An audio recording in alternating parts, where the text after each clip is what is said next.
Thanks, Mark, and hi to everyone. Now, you might think it's a little bit random that I've stuck a picture of football at the top of a slide deck about biometric data, but please just stick with me and hopefully it'll make sense by the end. Or maybe if you're on top of ICO enforcement action this year, maybe you get it already, so gold star to you. So, before we jump into what's happened over the last year in biometric data, I think it's useful to first just take a step back and remember what is biometric data. So we look at the GDPR definition. Biometric data means personal data resulting from specific technical processing. That's typically extracting some metrics from a video or an image, which are relating to physical, psychological, or behavioral characteristics of a natural person. So that is how someone looks, for example, which allows or confirms a unique identification of that person, such as facial images or dactyloscopic data, which is just a fancy way of saying fingerprints. And I think those two examples just tagged onto the definition there are actually unhelpful because they just narrow your thinking on this topic. So my first big takeaway from this session is we shouldn't underestimate the really broad range of technologies that are using biometric data at the moment. We need to not just think about face ID that you probably use today to unlock your phone, other brands are available, or the biometric passport gates that you might have used when going on holiday. We need to think about technologies that allow you to manipulate people in videos, be that to add a fun filter on a selfie on social media, or a tool that a production company might use to edit film footage post-production without doing a reshoot. We also need to think about physical attributes other than faces, so things like measuring an athlete's gait as an indicator of fatigue, or even keystroke monitoring as a way of monitoring your employees' productivity at work. We also need to leave physical attributes behind completely and go into a little bit scary world where technologies can be used to analyze and predict your mood. So here I'm thinking about gauging your emotional response to an advertising board in real time as you walk past it. So this is kind of, the future is here kind of stuff.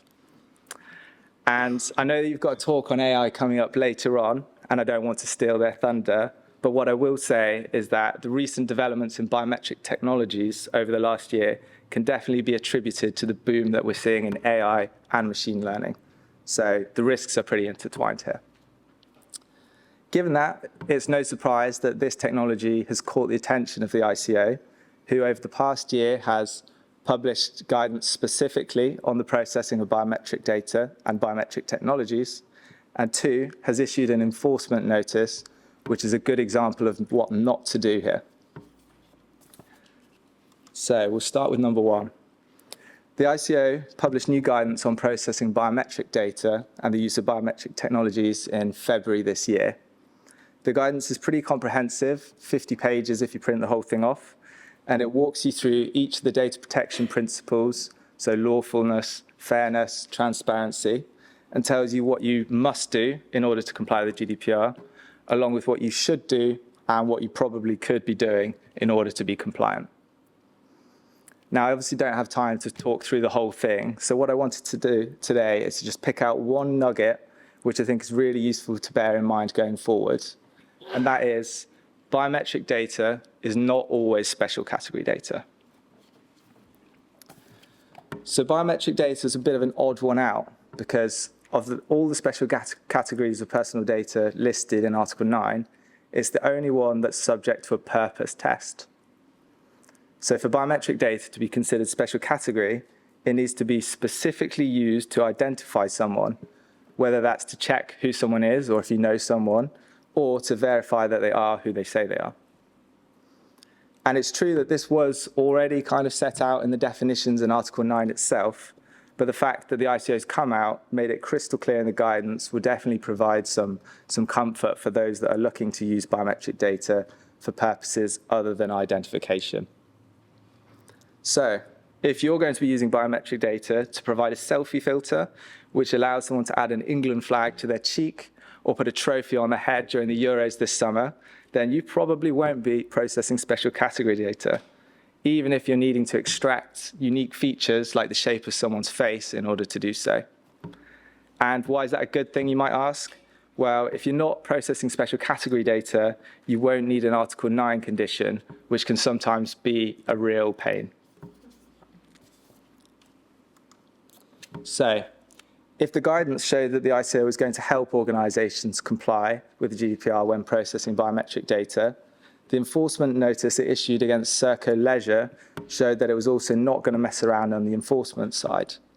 So it said, and I'm quoting here, "This action serves to put industry on notice that biometric technologies cannot be deployed lightly.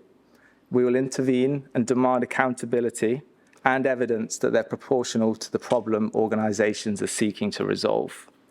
So you agree it's a pretty clear statement there from the ICO. So let's see what went wrong for Serco and what we can take away from the decision itself. So Serco Leisure operates a number of leisure centres and sports facilities around the UK, including one that I spent a lot of time at as a child, swimming and playing football. And now you're probably guessing, that's why the foot was on the first slide. So it turns out, though, that I have this in common with an employee at the ICO who's also a member of Serco Leisure Centre. And it was a trip to the leisure centre by that employee that ended up with this enforcement notice. Like, what are the chances of that? Come on. So at 38 of those leisure centres, Serco had implemented facial recognition and fingerprint scanning technologies as a way of monitoring employee attendance. It had argued that this was necessary as the previous system it had in place, which is one where people were manually checking in and out using timesheets, was open to abuse. And in particular, there were reports of sneaky employees signing their friends in earlier than they actually got to work. Now, Serco tried and failed to rely on both contractual necessity and legitimate interest to justify the processing, but the ICO said that it failed on both accounts, and I think there's two big reasons why. The first was that Serco wasn't able to explain why using biometric technologies was a targeted means of monitoring employee attendance.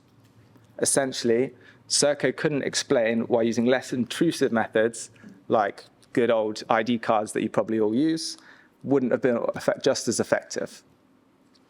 As a result, Serco had failed to show that the processing was necessary, and that's a key element when you're relying on both contractual necessity and legitimate interests. So before you go off and deploy a new biometric technology to monitor your employees, and you're writing out the DPIA, about to sign it off, just stop for a second and think, is this really necessary, or is it more of a nice to have for the business? Now, the second failure was that Serco didn't provide employees with an alternative to using this technology or an opt-out. One employee did, in fact, complain about the facial recognition technology, but all Serco offered was to arrange a call with the technology provider to explain how it worked, and then, you guessed it, get back to work and use the technology. Doesn't exactly scream fairness under the GDPR now, does it? So given this, and the inherent sensitivity of the data we're talking about here, which is special category data in this case, Serco was found by the ICO that it failed to give appropriate weight to the interests of data subjects, and therefore it wasn't able to rely on legitimate interests. The ICO concluded then that Serco had breached Article 6, Article 9, and the fairness principle under the GDPR, but ultimately decided not to issue a monetary penalty. So it wasn't all bad news for Serco in the end. Now, just to wrap up, I think this decision, coupled with the guidance, which both came out on the same day in February, shows that the ICO will be refereeing this growing area of technology pretty closely over the next 12 months. And now over to Mark, who's going to talk to us about NIS2. Thank you.